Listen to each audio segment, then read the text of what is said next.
So aging is one of the few things that we all experience, whether it's our own journey through life, whether it's our loved ones that we're caring for. Aging is one of the few things that affects everyone, no matter your political background, your personal beliefs, your cultural, religious upbringing. We are all impacted by age and have very different experiences in how we are able to age. So, a little over a year ago, we started planning for a statewide survey of older adults. It's something that we wanted to do for a while because we can look at data points and we can look at census data, but that doesn't give us qualitative information. It doesn't give us opinions, and it doesn't let us hear from people directly and how things interconnect. So it's very important for us to get real information from the real people in New Jersey and what they're experiencing and what their challenges are, what they feel their opportunities are, and what they need to age well in the Garden State. We were very happy with our responses. We were aiming for 500. We had over 1,400. We had all 21 counties represented. We had a pretty good balance on the representation when we broke it out on census data for age, race, location, income bracket. So we did get quite a variety. And 457 people took the time to write in comments, which was pretty impressive. We know the survey was long. We were told by several reviewers, like, this is too long, people aren't going to want to do it. But the fact that so many people went above and beyond and wrote in very detailed comments shows how important these issues are to them. And what we learned, our number one lesson we took away, is that people do want to be heard. And this was an opportunity for them to do that.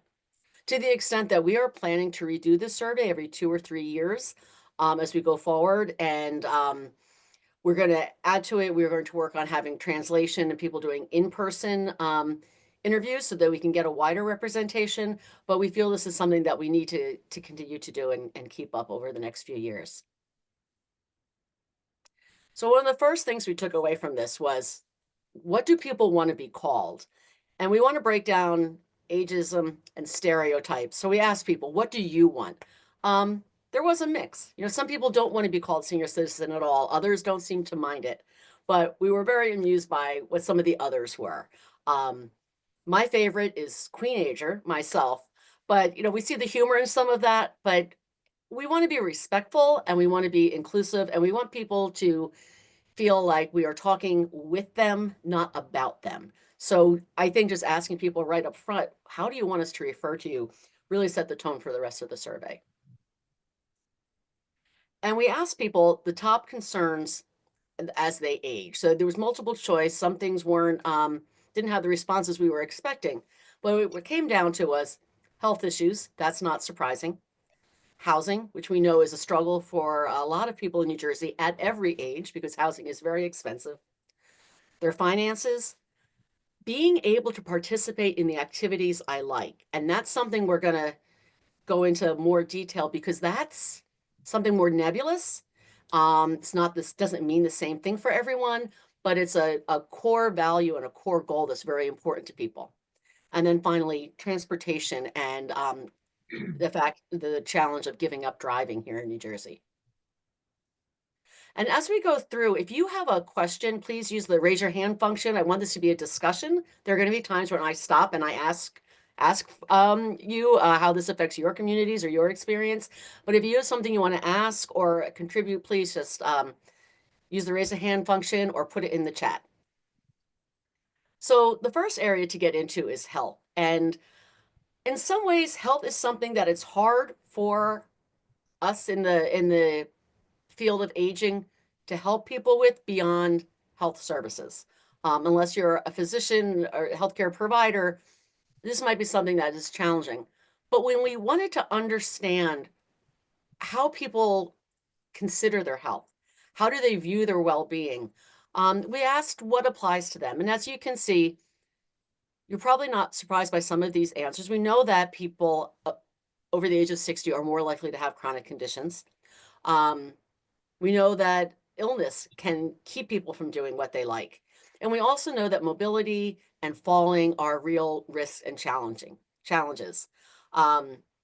We were actually surprised when we reviewed this that more people did not have report a fall that required medical attention. We know that's a top concern of people, and it's a real risk at starting a chain of events for healthcare problems. But we were surprised that we had as low a response for falls that we did.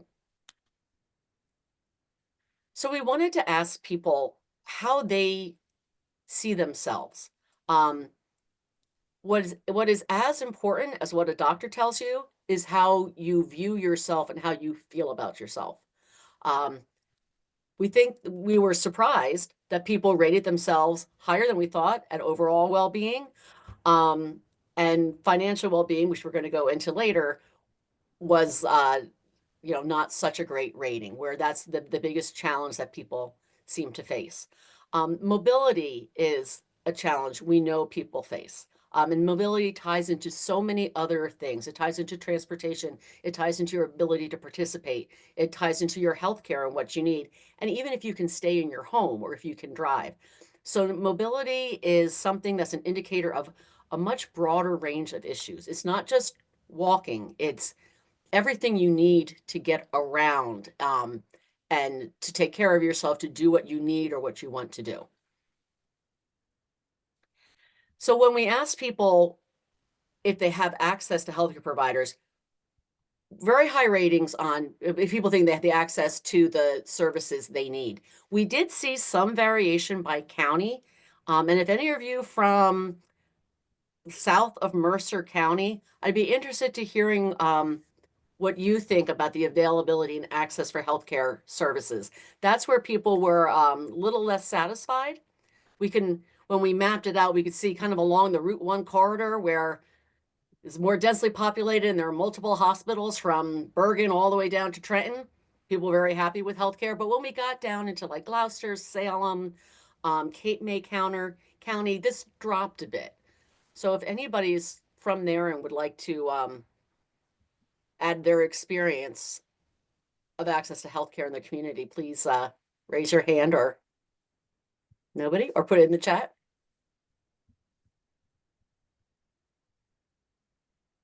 And what gets interesting is we know that most people will never be in a nursing home.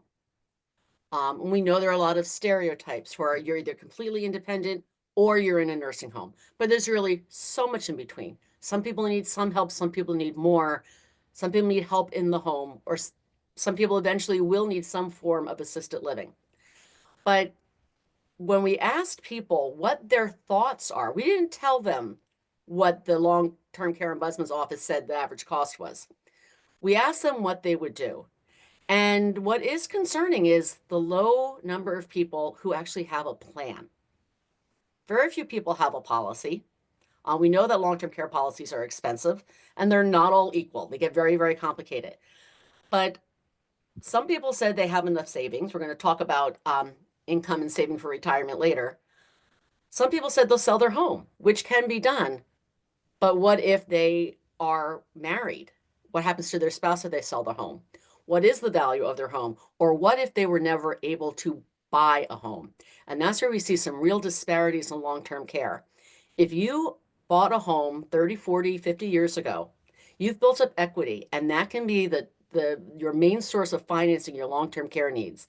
But we know many groups were not able to purchase home or build equity, and they're at a severe disadvantage when it comes for long-term care.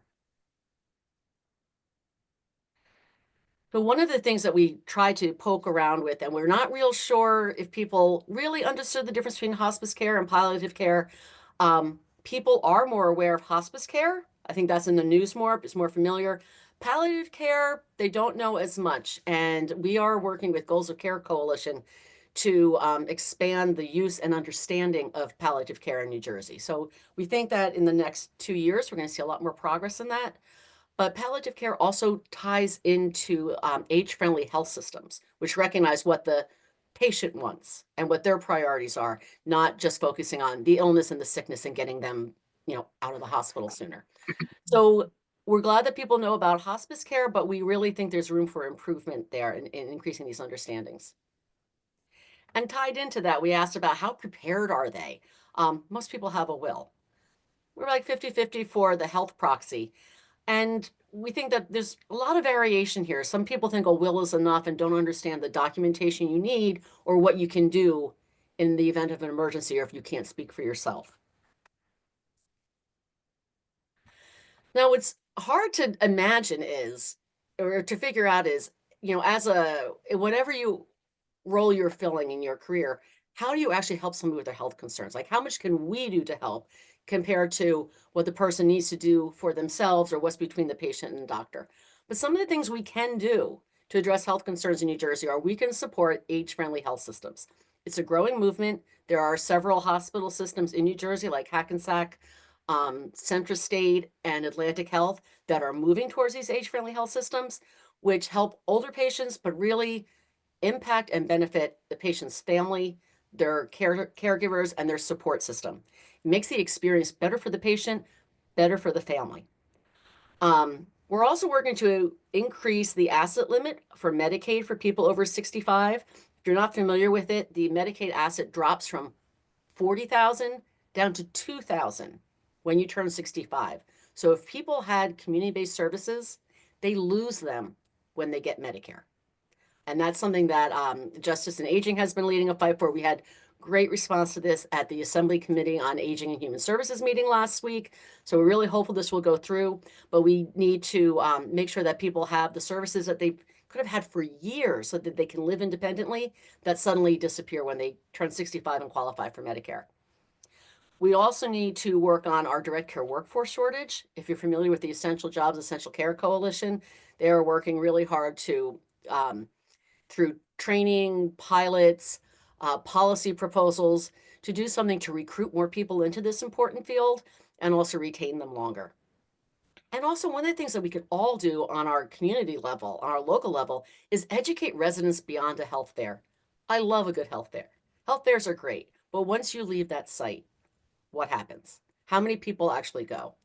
We need to educate people on what their long-term care options and needs are, on preparing the documents we showed before, not just a will, but your health proxy. We need to highlight the Conversation of Your Life program to get people talking about this and planning for this.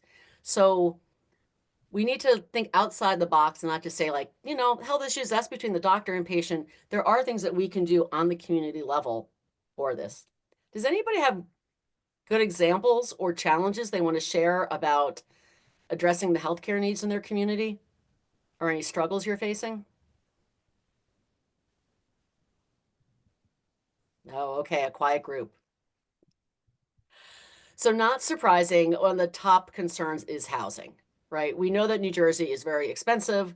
We know our housing stock tends to be old, and the average house in many communities is 2 stories, steps going into the building, steps going upstairs, maybe one full bath, and it's at the top of the stairs.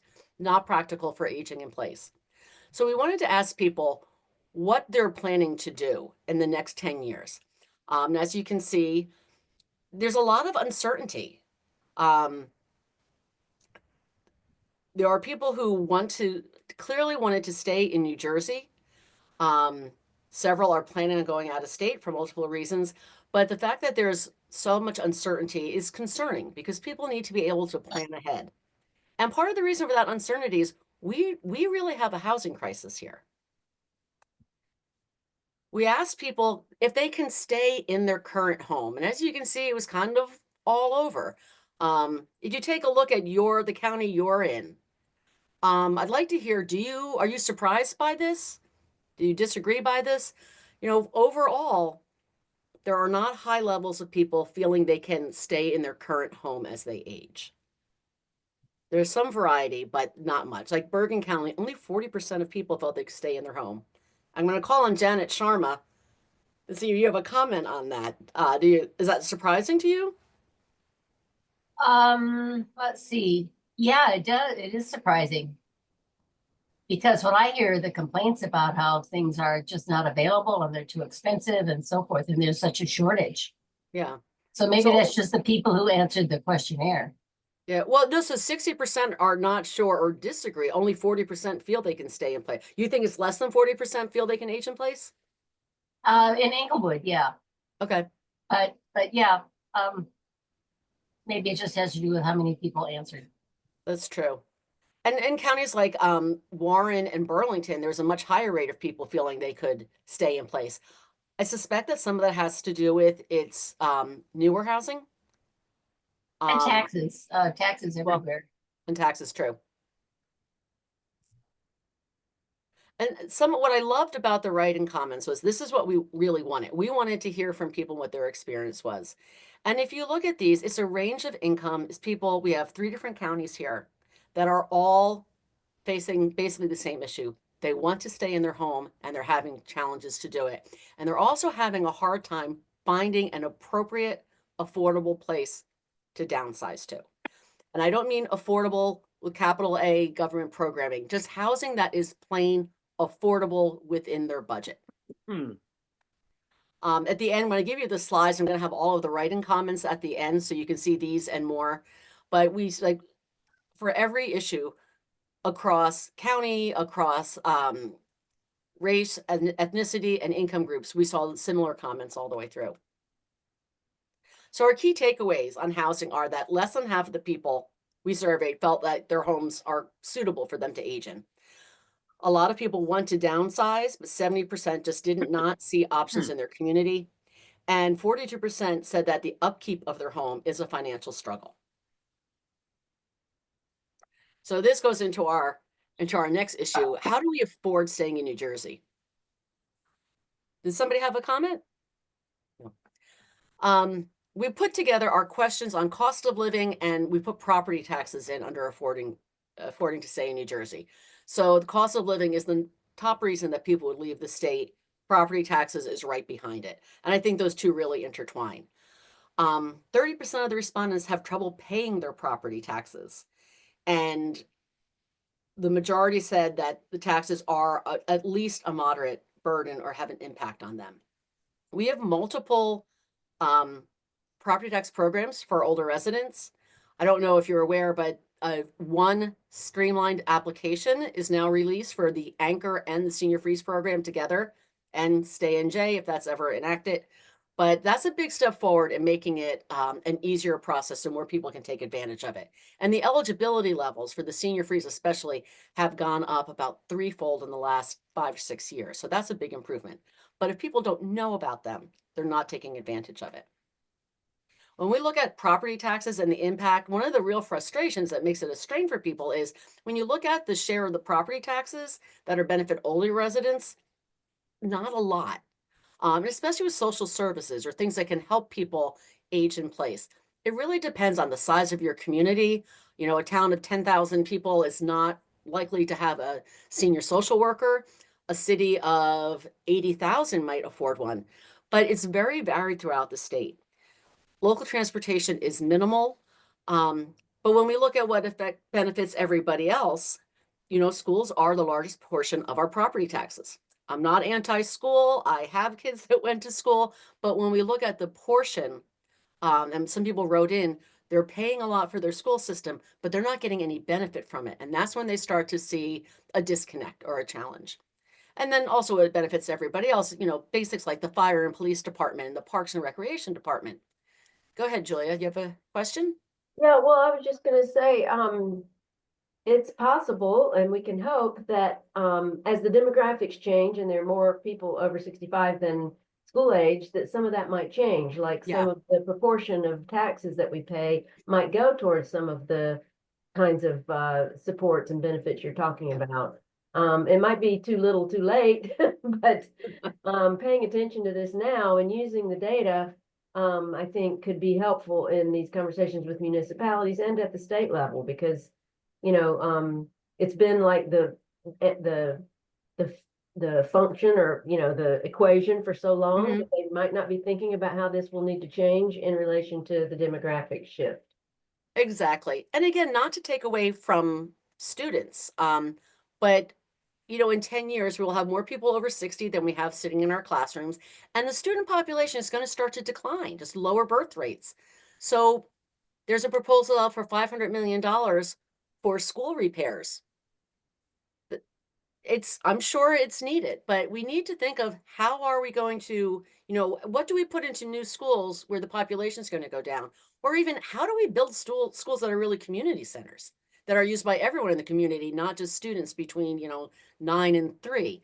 So we can start to shift that and rethink how we use that. And I'm going to tell you later on about a little thing called Lifelong Strong New Jersey, which is going to start addressing these. But it's what we heard over and over in the writings is people are paying a lot and getting very little in return for their taxes. That's the basic concern.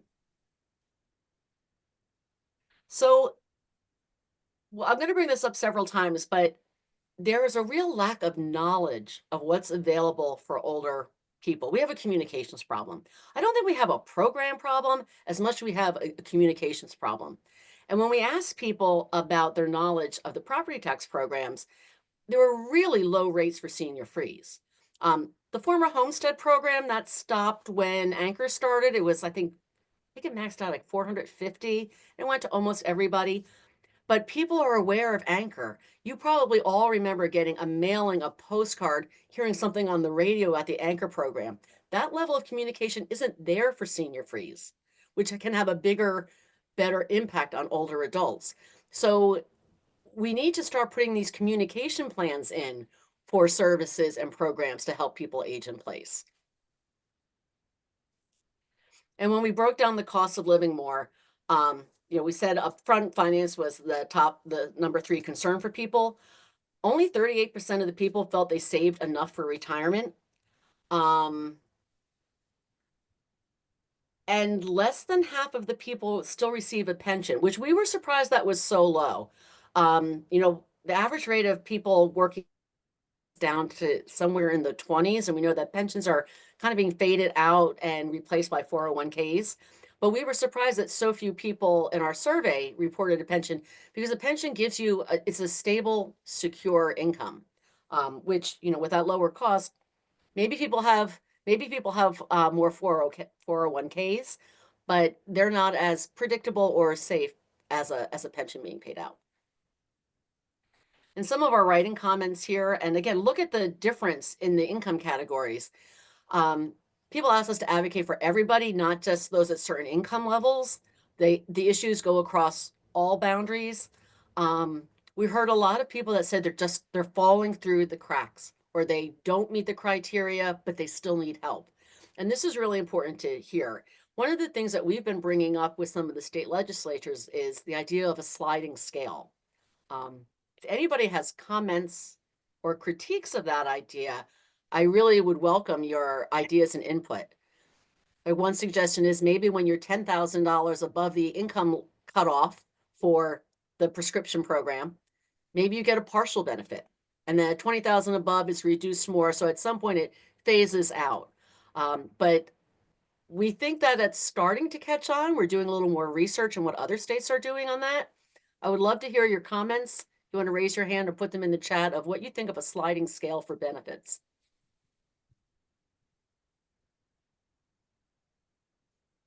Nobody?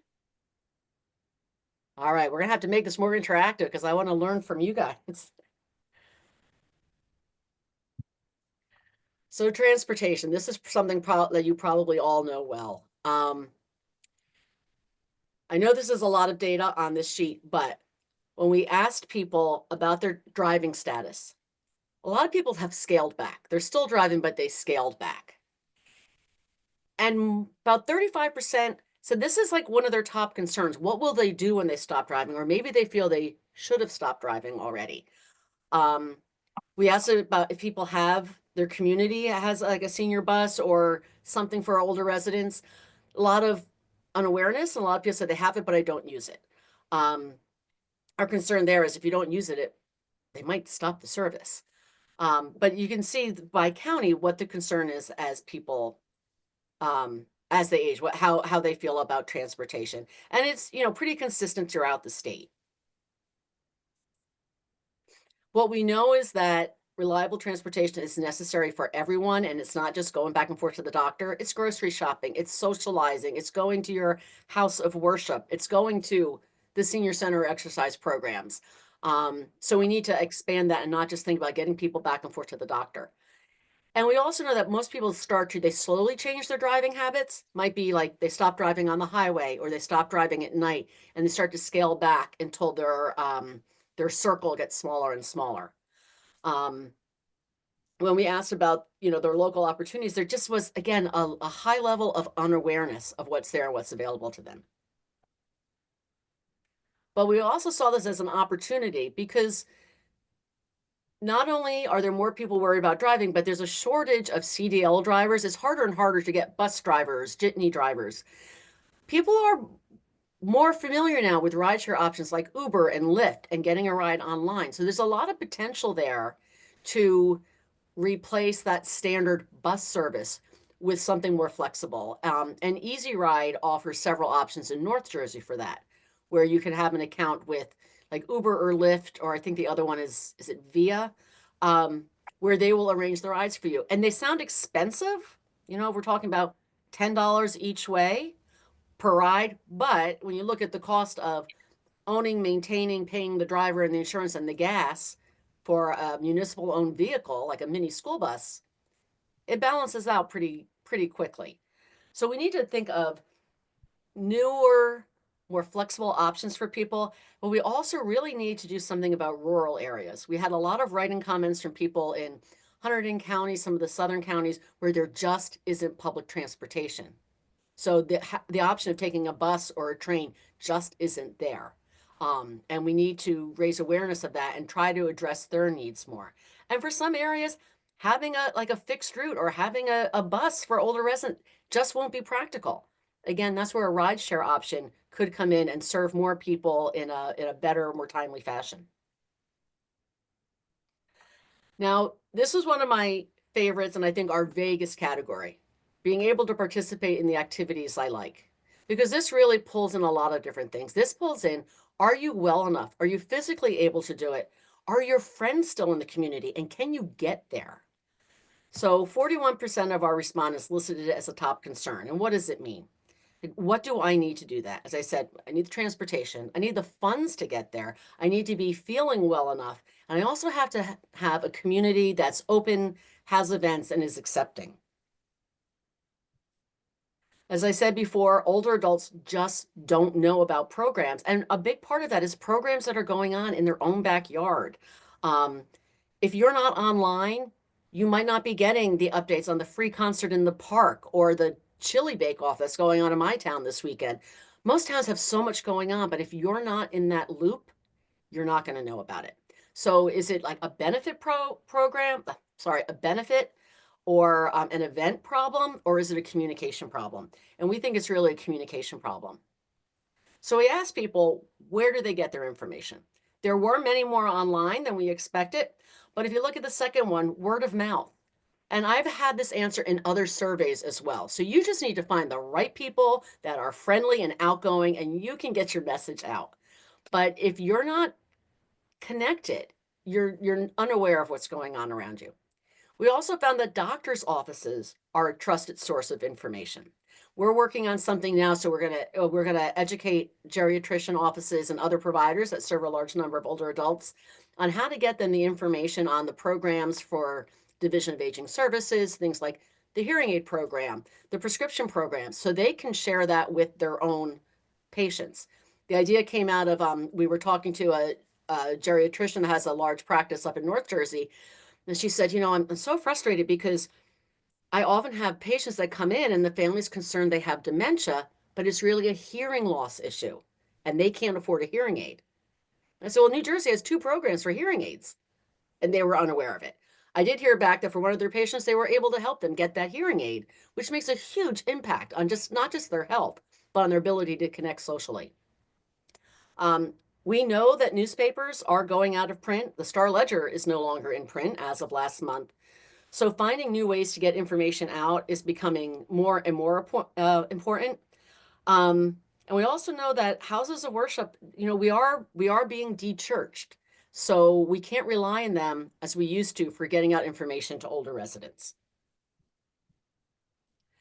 And when we were trying to figure out where people go and how they connect, libraries are the top response. And if you think of it, libraries are naturally age friendly.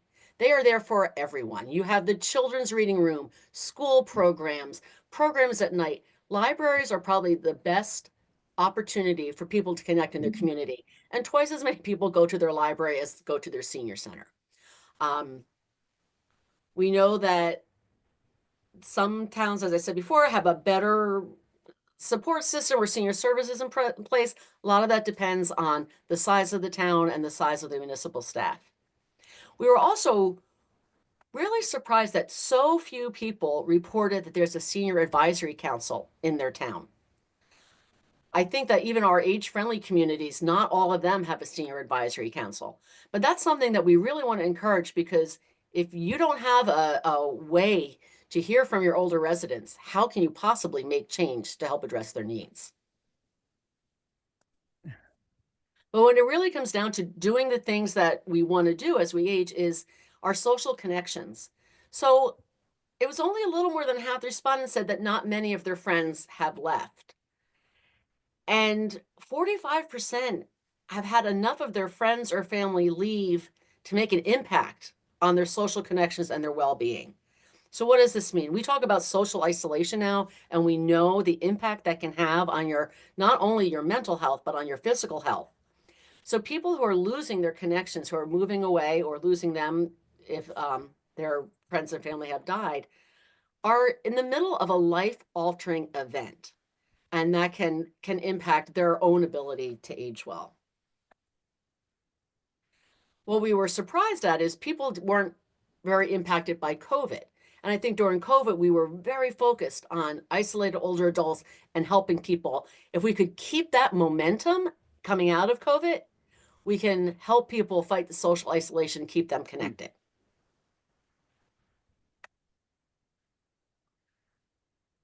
Going back to, I don't want to spend a lot of time on this because I know the print is small and there's a lot of numbers here, but we were talking about connections. We have here, what do people know about from the Division of Aging Services? And as you see, so few people knew about or applied for any of these programs that can really help them age in place and stay connected. We asked too about the programs like Project Healthy Bones and the Tai Chi classes that are available to help people stay healthy, and the responses were even lower to that. So as I said before, I don't think New Jersey has as much a program problem as we have a communications problem. And here are the lessons that we learned from all of this. So our growing population of older adults is really being held back by, one, the lack of knowledge, two, the cost of living, which includes their property taxes, three, housing options without the appropriate and affordable options for them in their communities, the opportunities for social connection, and their needs for more supports and services. Again, the supports and services are there, but people don't know about it. So one way we can tackle all of these issues is to look at a multi-sector plan on aging. New Jersey is now in a learning cohort to find out how we could do this in New Jersey. There's about 20 states that are somewhere in the process. And a multi-sector plan on aging is different from the state plan on aging. The state plan on aging looks at the Older Americans Act money and how the state is going to spend that. And it's very, it's very targeted. But a multi-sector plan crosses different sectors, different parts of the economy, government, the private sector, and brings them together in a new way to give all residents, as we age, more opportunities, the ability to age with health and dignity and connection, so that we can stay in New Jersey, stay where we want to stay. And one of the ways we're going to bring this to fruition is we've started a campaign called Lifelong Strong New Jersey. So this campaign is working to prioritize aging in this year's governor's race. This is the advice we got from colleagues in California who are probably one of the most advanced ones in their multi-sector plan. They say you have a governor's race, bring this to attention. This is when people are talking about the hot issues. And as we've been reaching out to the candidates so that whoever wins, we want them to make a commitment to prioritize aging and do a multi-sector plan. So we have a website up now, lifelongstrongnj.org. There's not a lot on it yet, but I encourage you to bookmark it and go back and look at it. We want to have multiple conversations over the next several months. And one of those is going to be at our conference on May 16th. We're inviting all the candidates who are still in the running at that time. We're inviting them to our conference for a lunchtime discussion, not a debate, a discussion on what their plans are for New Jersey's aging population and what they would like to see done. We want to hold them accountable.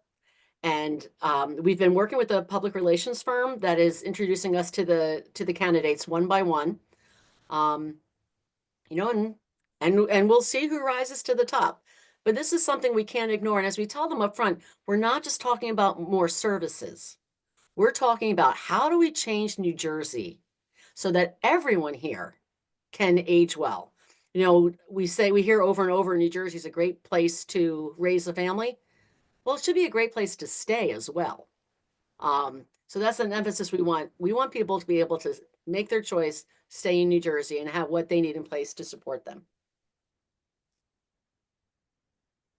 So what I have here, I'm not going to go through these because they're a lot of writing. I will send these to you, and you can see some of the things that I highlighted that are I thought were the most poignant. You know, as I've said several times now, somebody here said that I want New Jersey to lower the property taxes and make known the benefits. We have to work on that communication problem. And this is the one that really touched me the most. Some of us are falling through the cracks because we're just above the income limits for services, so we struggle all the way. We lose all that we worked so hard for and worry we will end up losing the little we have. The system is broken, and we, the upper lower class, are struggling daily. And that was from a widower in Atlantic County, lower income. But that I think really sums it up. People who have been here and working here all their life, we want them to be able to stay. We want to make sure that they can live with dignity and respect in the communities that they helped build. So with that, I'm going to stop the sharing.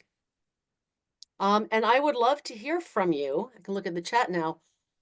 What do you think? How you see this relating to your community and your work, and anything you think that we have missed. Go ahead, Janet. This isn't really about the survey, which I think you did a wonderful job on, Kathy, but I'm wondering about the Stay in New Jersey program. Do you think that's actually going to be a reality, that would really help people, you know, be able to stay in New Jersey because their taxes would be lower? Yeah. I know that that is very controversial, especially with the funding and what the eligibility is. I don't think we need 3 separate tax programs. I think we can make one better, simpler one, and I think that the single application is a step towards that.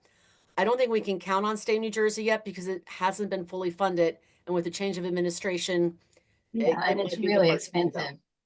Yeah, so we don't. Okay, I just was curious about that. Yeah, I don't think we can. We would have to wait for the next administration. Like in a year, we'll probably hear if they're going to go with it or they're going to cancel it, especially since this is supposed to be a tight budget year. Yeah. Anybody else? I know I haven't answered all questions.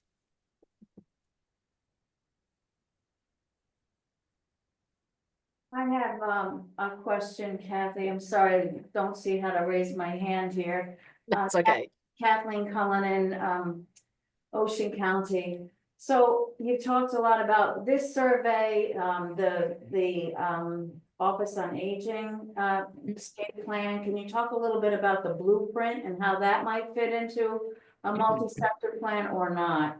No, that's an excellent question. So if you haven't seen it yet, and I will send this out with the slides, the Division of Aging Services Age-Friendly Blueprint that was published last like May or June, Yeah. was the result of the Age-Friendly Advisory Council, which Janet Sharma was part of. And it did a really great job of laying out what we should and can do to make New Jersey an age-friendly state. What it doesn't have is the tactics and the budget for it. I mean, it's literally a blueprint. A multi-sector plan can take that and make it actionable. Some of the things in the blueprint are easy. Some take a lot more work. Like housing is something that is very difficult to address. You know, it's not just building something, it's affordability, it's developers, it's zoning and, you know, what municipalities want. It's making sure they meet their other affordable housing requirements. But we all know housing is an issue in New Jersey. And it's not just for older adults. Young people can't afford to buy their first home here. Um, so, and if people have a house and they want to downsize, there's no place for them to downsize to. So that was an important part of the blueprint. Other things such as transportation, there's a section on employment for people who are working longer and how to help them. So if you read through it, it did a great job on identifying the issues and opportunities, but a multi-sector plan would take that and run with it basically and start to actualize them. Mhm. Okay. Anybody else? Thank you for the comments on sliding scale. I'm going to keep pushing for that and using it more and more and see what our reaction is. Mhm. Go ahead, Brad. Yes, the point you bring up about communication is absolutely critical. One of the reasons why I know in Westfield, we've really tried to reach out over the past 7 years to our seniors and communicate. But it's amazing how many seniors out there, A, as you said, don't even know about the senior tax freeze. B, don't even know about events or things that their own town is running. It is not an easy thing to communicate and get the word out to seniors. Um, but I think a lot of people would be amazed. We have a 90 plus seniors that are on Facebook that are computer literate and that have email accounts. So it really is continuing to throw that dart against the wall and continue to push to get that word out to them as you're growing programs that are being run. Yeah. Yeah.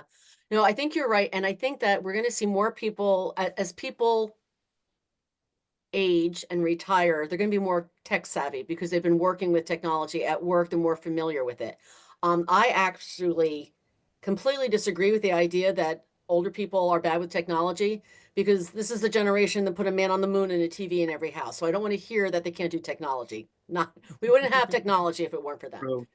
But the other thing to recognize is if people have dementia, they lose the ability to use technology.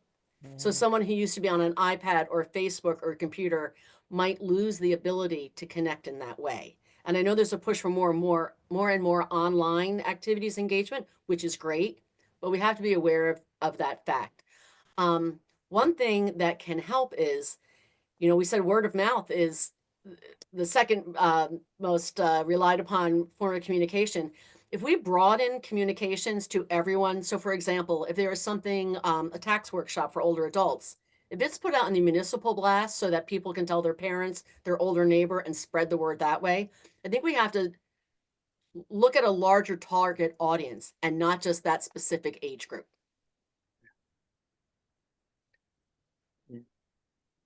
Somebody put something in the chat. What are we doing to fight against the probable cuts to senior services? That is a whole conversation that actually at this point changes almost hourly. There are, I think the best group to follow at this point is Justice and Aging. They've been doing a lot of work with us in New Jersey, and they are doing a great job summarizing what's happening, what the proposals are, and how it can impact New Jersey. I will put a link to their website when I send you these slides, but we have to be careful about, we have to listen to trusted sources on that and not give in to panic and confusion. You know, I see things pop up on the news all over about stuff that just isn't, I can't verify the source. So find a trusted source and stick with it. And I think Justice and Agent is one of them. Go ahead, Julia. Thank you for that question, Abby. I think another thing we can do is just try to collect stories from people about the kinds of benefits they currently have and how those benefits help them survive day to day and, you know, have some kind of economic security, because the least we can do is help people hold on to what they have. So I think just taking part in advocacy groups that are pushing for that right now, it's a great time for us to, you know, band together and collect stories and be prepared to defend what we have. we were hoping some things would grow and get even better, but right now the point is just to hold on to what we have, right? So Yeah. I think just, hearing from your constituents, your family members, whoever you interact with, and gathering their stories of how important it is to have, for example, SNAP benefits or LIHEAP or Senior Pad or Senior Gold, all those programs, and how it benefits them economically, then, then that's what we're going to have to keep record of so we can use it. And reaching out to your senator and Congress people works. I just got an update this morning that Representative Van Drew, who is, I can't remember what district he is, but he's a New Jersey Republican, has changed his stance on cuts to Medicaid because he got overwhelming emails, letters, calls from constituents talking about how it impacts them. So, all of our elected representatives have a constituent office. Do not be afraid to reach out to them. Mhm. They work for you. No, they don't. Go ahead, Deirdre. Did you want to say something? Actually, I had a question. When you had the slide up about the change in the assets when you get to be 65, it said Medicaid, but then you were talking about Medicare, and I wasn't sure if that is true for both or just to Medicaid. I'd have to go back and see which one. Was that for how you would pay for long-term care? Yeah, I think it was in that section of the survey. Yeah, Um, there were people who think that a lot of people do not understand what Medicare does and does not cover. mhm, Medicare does not cover long-term care unless it's Right, post-hospitalization. And for a short time, it will cover home-based community services post-hospitalization. So Medicaid is the primary payer for long-term care in every state, not just New Jersey. right, Um, so again, if we go back to what at the federal level, if Medicaid is cut, that has a huge impact on older residents and the most yeah, vulnerable older residents. The cost for long-term care is just frankly too much for most people to pay on their own. yeah, it is. Thank you. I think I would just add, sorry, Deirdre, I think the slide you were talking about is the one, that data also came from Justice and Aging, and it has to do with people slipping off of some of their benefits when they turn 65. And Right, it's because they Oh, are now qualified for Medicare, but if they were on Medicaid before, they had access to certain home and community-based services. And when they turn yes. 65, they lose access to those. that It's a doesn't make little, any sense at all. That no, makes no sense. I don't understand yeah. why that would No, be that way. Well, it's a very outdated limit. I mean, that limit Yeah. was set in like 1978. Right, So I will send you, Justice and Agent developed a really good graphic to show that the benefits cliff. And Mm. what the argument that we're making, and I think we made really well last week at the Assembly Committee on Aging, was that we're not talking as so much about adding people to something. This is people who are already receiving these services. They've Right. come to rely on them. They need them to age in place. And taking them away puts them at risk, financial risk, health risk. And we all know one trip to the emergency room or one hospitalization will take away any savings that the state would have from, cutting Yeah, out those benefits. So absolutely. it is, we've made the argument multiple times that it actually is cost saving in the long term. Mhm. Okay. Yep. But Hopefully there's there'll be a really change. great graphic and I will Yeah, add I'd that like to to the see document that. too. Thank you. Yeah. And I just wanted to say too, I think your idea of, targeting the gubernatorial candidates makes a lot of sense. That this is a good time to get them when they're running for office and then hold them accountable. Mhm. It's a good And strategy. and as we say, it's not just about, the prescription drug program and property tax rebases. We need an overhaul. We really need to update and modernize our view on what it is to age in New Jersey. And like one example that we brought up again and again, New Jersey's done a great job over the last 4 or 5 years on developing new uh, mental health supports and programs for Mhm. every age and stage of life except over 60. Because everything gets better when you turn 60 or 65, right? It's been left out. We've made this argument again and again. We can't Mhm. ignore the needs of 20% of the population. Yeah, Why cut off at 65? Why wasn't this included in the playbook for mental health? We need to that's change the way we're looking at things. right. And it goes back to what Julia was saying about people need to at least be able to hold on to what services they've been getting. It doesn't Hmm. make any sense to cut them off just because they're a year older. Exactly. So Go ahead, Brad. Yeah, one of the things that's also very surprising is that in 2025, so few towns have senior support groups. And, we find that out, like Deirdre and I run our group from Westfield, and we just started it 7 years ago. But it's amazing when you look out, Union County has maybe 3 or 4. Different Really? counties have 1 or 2 or maybe 5 or 6 groups, that it's surprising and so critical for each town to start a senior services or an age-friendly group, because that is so much easier also in getting the word out. Also, local transportation, local events, things that are senior driven. So I think getting the word out on a local basis is very, very critical right now. Yeah. Mhm. And in getting the word out, like one of my biggest concerns is if a program isn't used, it's going to be cut. So if a town does have a local senior bus, right? Hmm. If people aren't using it, that could be the first thing cut in a tight budget. Some of the programs that are offered at the state, again, like the hearing aid program, if people aren't using it, a next administration looking at a tight budget can say, well, this isn't worth it and cut it. So by getting the word out, we're helping to guarantee the safety and security of the programs we have now. Yeah. Absolutely. And Good Abby, point. you're right. A lot of people don't understand what Medicare covers in mental health. I was looking that up recently and I couldn't quite decipher what was and wasn't covered. It was very confusing. But also finding a provider who can specialize and understands the needs of older patients, like a geriatric therapist, a geriatric psychiatrist, is very hard to find. Yeah. Staggering. So, Abby, I'm going to take you up on that. yeah, yeah, that's helpful. You're friends from Westfield. I suggest that if you haven't made contact with Janet Sharma, who's on the call yet, we strongly recommend it because she really created a robust newsletter and way of communicating with people in the city of Englewood and surrounding areas over what was it before COVID? Or right around the time of COVID, I guess it started. Oh, Janet, you're on mute. I'm sorry, we started it around 2016, but then after COVID, Right. when COVID started up, we started doing it every day. Yeah. Now we're back to about once a month. Right. And it I was just sent one so- out yesterday, I think. If you're on the list for the Age Friendly New Jersey group, then you would have gotten it. Hmm.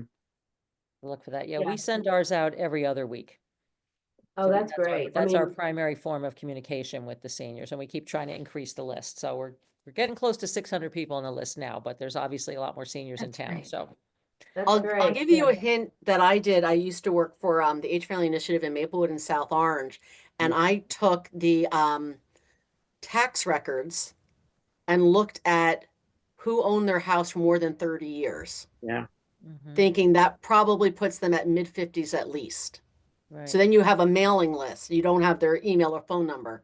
But if you were mailing things, that's a good way to get started. And that's you could get from town hall. I think that's public information. Yeah. Yeah. Right now we do it all by email, but that might be a way to get people to then give us their email. Exactly. Send them a postcard. And again, when Yeah. we looked at where people go, if you partner with your library to get information out, everyone is going to the library. Yeah, Even if a retiree, a woman taking her preschool kids in for like story hour, will see it to give to an older neighbor or her parents. So go Yeah. outside of, expand the view a little bit and see if libraries will partner with you. Libraries love to have people come in. They Oh, would we do partner with the library. Our library is great. We have a wonderful Yes. director, and so they are doing a lot for the seniors. yeah, That's good. yeah. Well, that is all I had to cover, and I do appreciate your questions and your input. I will send you the recording, the presentation, and these attachments. And we are always here to hear from you. I'm also going to send you a save the date for our conference and the link to Lifelong Strong New Jersey. I hope you bookmark that, and we'll be, sending more information that way. If you have information you want to share with us or you want us to, share with others, please send it to us. Especially as we get, more heated in the governor's race, we want to see who's going to come to the top and what they're going to do to ensure that we can all stay in the Garden State. Great. Thank you for Thanks. joining me. Thanks, Thank you Kathy. so Thank you much. very Well done. much.